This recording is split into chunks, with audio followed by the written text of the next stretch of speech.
नहीं यार, मेरे पेरेंट्स के साथ मेरा रिश्ता बहुत अलग है। मेरी मम्मी के साथ तो मैं एकदम ऐसे है कि वो मेरी एकदम फ्रेंड जैसी हैं, बिल्कुल मम्मी बेटी जैसा रिश्ता नहीं है हमारा। We are completely equal. My friend, अगर तुम्हें भी ऐसा ही लगता है, you are in serious danger. Yup, you are in the hands of a master manipulator. एक बायोलॉजिकल पेरेंट और एक बच्चा कभी भी दोस्त नहीं हो सकते। एक बायोलॉजिकल पेरेंट कभी किसी अपने बच्चे का दोस्त नहीं हो सकता। तुम ऐसे जनरलाइज कैसे कर सकती हो यार? Let me explain.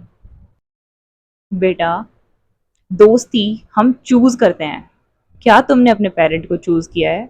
क्या तुम ये चूज कर सकते हो कि मैं आज इस माँ बाप के साथ नहीं रहूंगा? As a child, you are completely dependent on your parent.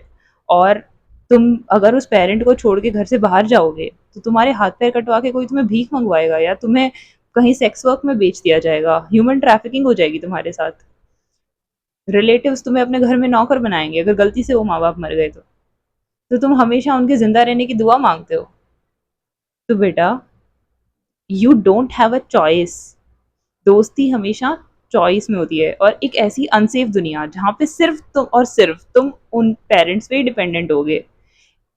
ऐसे में उन लोगों ने तुम्हें इस दुनिया में लेके आए। कौन सा दोस्त अपने दोस्त को ऐसी जगह पे धकेलेगा जहाँ पे वो अकेला सर्वाइव ही ना कर सकता हो और उसे उसकी ज़रूरत हो? ऑफ कोर्स इसके पीछे एक्सप्लॉयटेशन का ही रीज़न है। इसका कहीं पे ना बहुत खतरनाक लोग घूम रहे हैं जो उस तुम्हारे ऑर्गन्स निकाल लेंगे।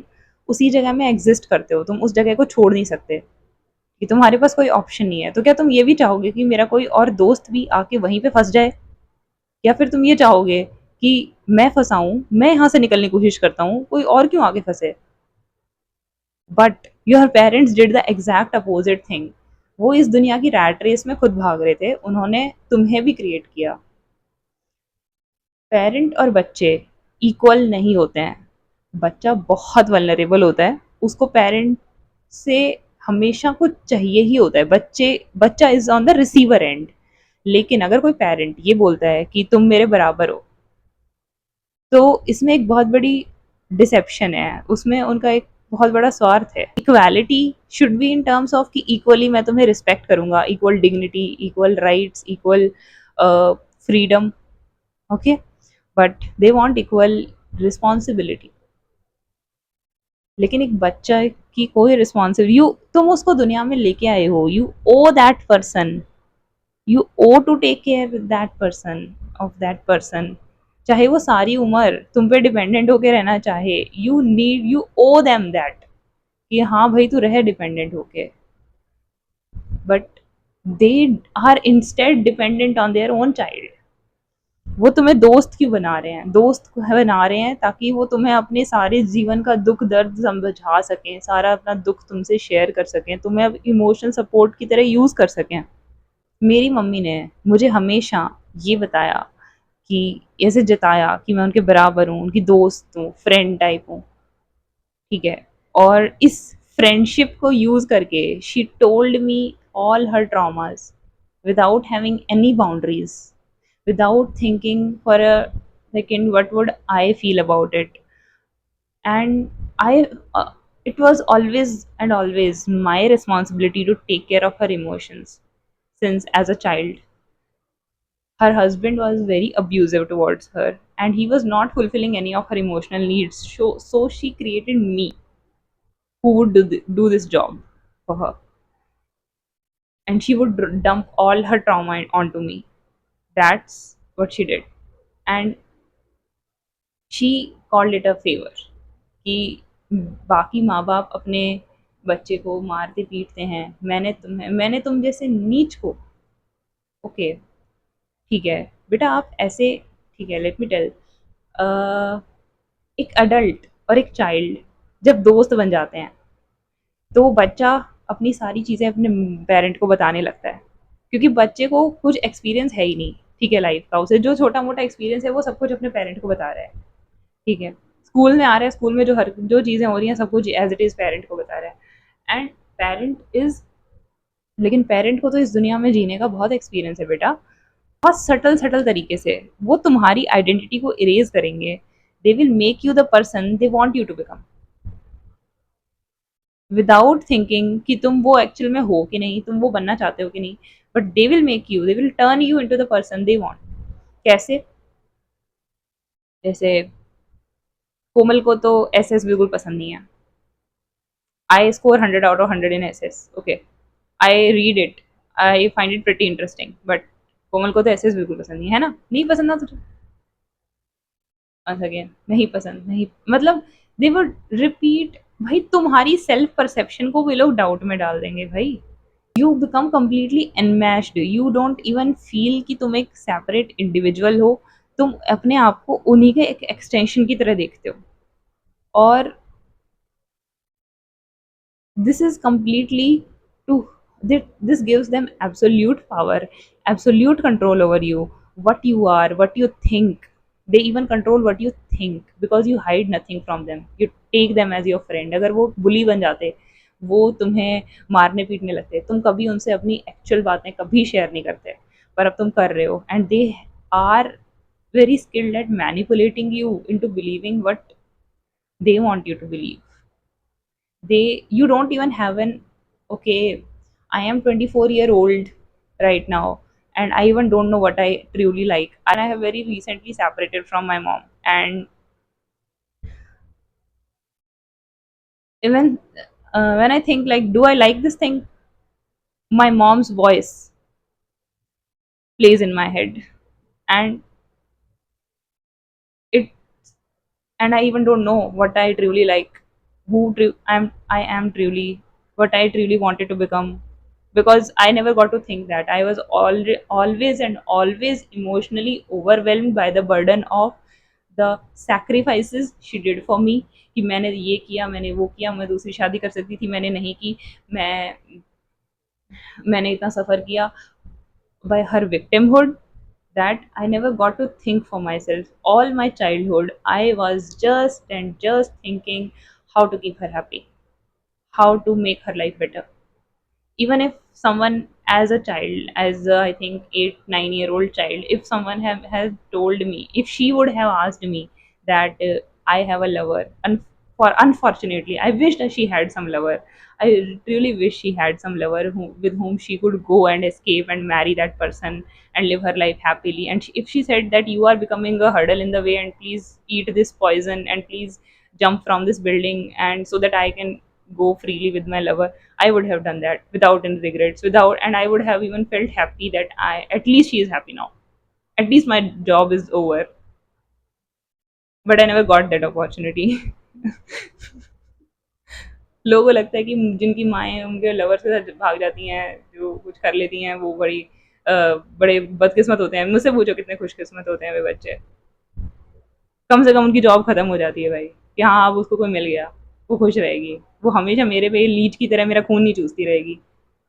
And you don't even realise कि वो तुम्हारा खून चूस रही है, तुम समझते ही नहीं हो। तुम्हें वो एकदम नॉर्मल लगता है, जैसे कि तुम इसीलिए पैदा हुए हो, this is your function, and you are always doing something wrong. You know what it costed me,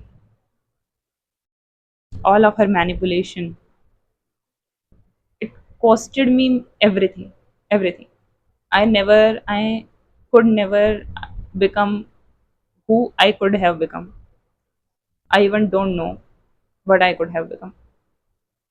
I was a really intelligent child at that time, in my childhood, but I'm no more the same person।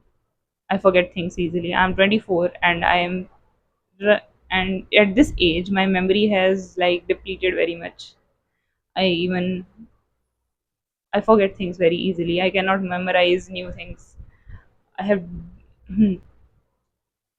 look at this, look at my face, my I had Bell's palsy on left side of my face twice, and there was no cause, only and only stress, emotions, nothing else। When I had Bell's palsy, I was made to feel guilty why I am sick। My mom, like, as if I was not treated like something bad has happened with me, I was treated like I have done something wrong to her। She said to me कि मेरी बेटी की इतनी अच्छी personality थी, इतनी अच्छी height थी, इतनी सुंदर मेरी बेटी थी, और मेरी अब ऐसा कुछ नहीं है, मुझे मुझे कुछ भी कर, बस मुझे मेरी बेटी वापस ला के दे। मुझे जैसी मेरी बेटी पहले थी वैसे के वैसे करके दे। I was put under lot of pressure to exercise, and I like did exercises, I did physiotherapy a lot, but I was under so much stress that it didn't recover. Okay, she always may some an incident happened in my hostel with me a few days ago, and she kept on repeating it in front of me again and again. And ठीक है, जब मुझे 12th पास हुई उस time पे उससे पहले बहुत बुरा इंटरेक्शन हुआ था मेरे साथ हॉस्टल में कुछ लड़कियों के साथ, और उनने कुछ गैंग अप करके मेरे अगेंस्ट किया था। और लेकिन वो इतनी बड़ी बात नहीं थी मेरी लाइफ में, जितनी बड़ी गलत काम मेरे पेरेंट्स ने किए हैं आज तक। बट वो उसको बार बार रिपीट करते हैं, देखा तूने, देखा दोस्त बनाएगी तो ऐसा ही होगा, देखा तूने दोस्त, बाहर की दुनिया तो ऐसी है, सिर्फ हम ही केयर करते हैं, सिर्फ मैं ही क्यों करूँ, माँ थोड़ी ना है कोई बाहर तेरी जो तेरे बारे में सोचेगी, देखा ऐसी है दुनिया बाहर की। And she kept on repeating, guilt tripping me. And even after when I had Bell's palsy, she started guilt tripping me कि देखा तूने अपने दोस्तों की वजह से अपना चेहरा, मेरी बेटी का चेहरा खराब हो गया दोस्तों की वजह से, देखो मैंने इतने सेक्रीफाइस से इतनी मेहनत से पाला, थोड़े टाइम के लिए हॉस्टल में छोड़ा तो क्या हो गया ये देखो। और लाइक एज इफ मेरा तो फेस है ही नहीं। मेरे एग्जाम्स आ गए थे फर्स्ट ईयर के, and I was doing physiotherapy also and preparing for exams, and then she guilt after exams, during the exam she said no word because she wanted me to pass.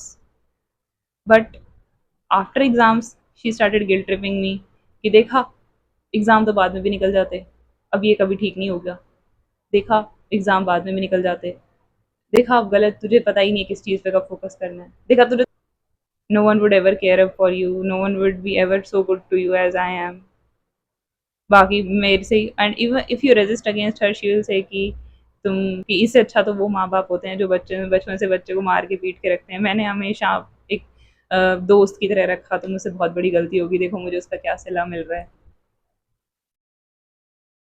That's how it is, that's how this manipulation goes. अरे यार मेरे साथ ये हो रहा था, I was not even, मैं कुछ चूज नहीं कर पा रही।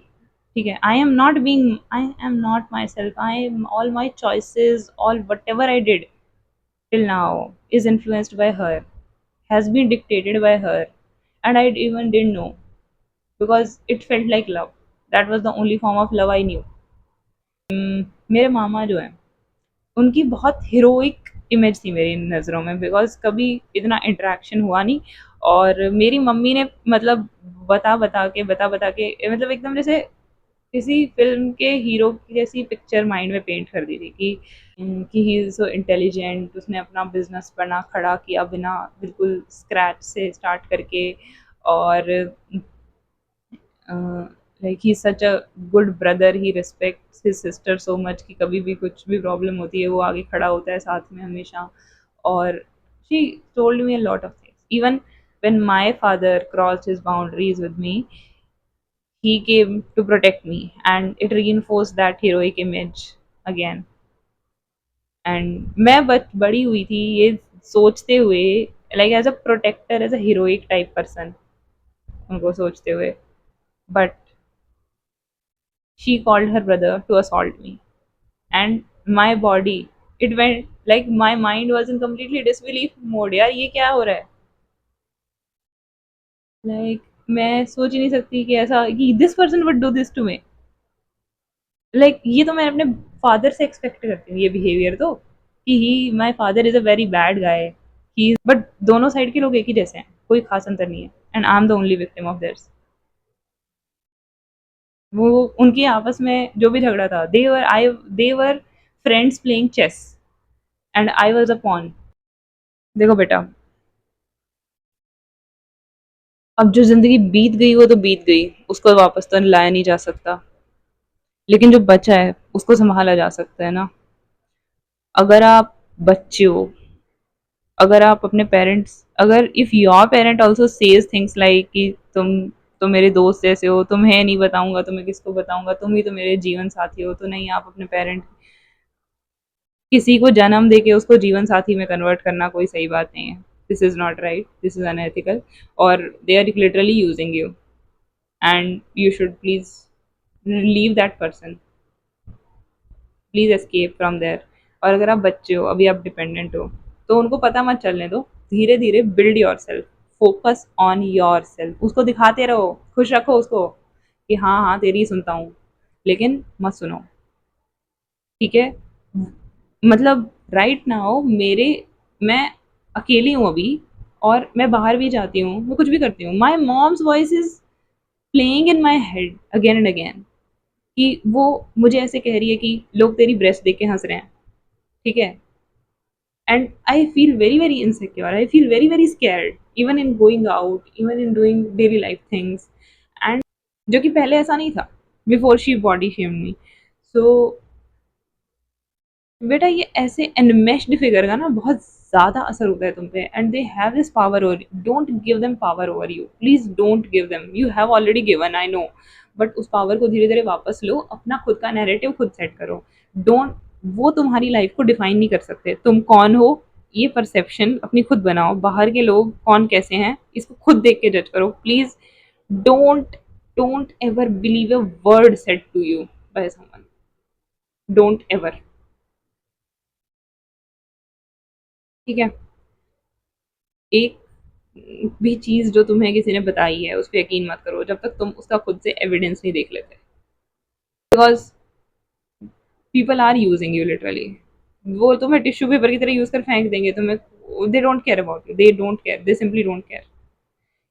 ये parents, your parents don't care about you, if they would have cared they would not have given birth to you, first of all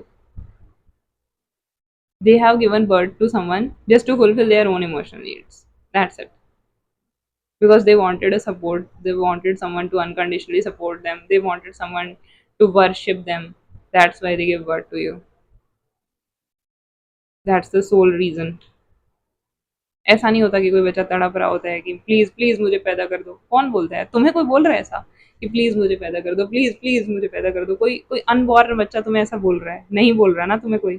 no, even if you are not okay, you are pregnant, you are listening to your heart beat of your child, और पूरा narrative set है कि abortion गलत है, abortion गलत है, लेकिन अभी तुम प्रेग्नेंट भी नहीं हो, तुम्हारी शादी भी नहीं हुई है, तुम अनमैरिड हो, कोई तुम्हें ऐसा बोल रहा है कि प्लीज मुझे पैदा करो, प्लीज मुझे पैदा करो, बेटा वो तुम्हारी खुद की इमोशनल नीड, तुम कितने सेल्फिश इंसान हो गए कि तुम खुद ने, तुमने लाइफ में कुछ अचीव नहीं किया, और तुम एक बच्चे को लाके पटक दो उससे अपनी नीड्स पूरी कराने के लिए, उसके ऊपर अपनी सारी एक्सपेक्टेशंस डालने के लिए। She made me the person she wanted to, she wanted me to become, without even caring that I might break in the process. किसी का कत्ल करने का एक यही तरीका नहीं होता कि उसको चाकू मार दिया या उसको गोली मार दी, इंडिविजुअलिटी को मार के भी इंसान को मिटाया जा सकता है। She was pretty much successful मुझे मिटाने में, but not any more. I am reclaiming my true self, and I am reparenting myself the way I deserve, and you should too.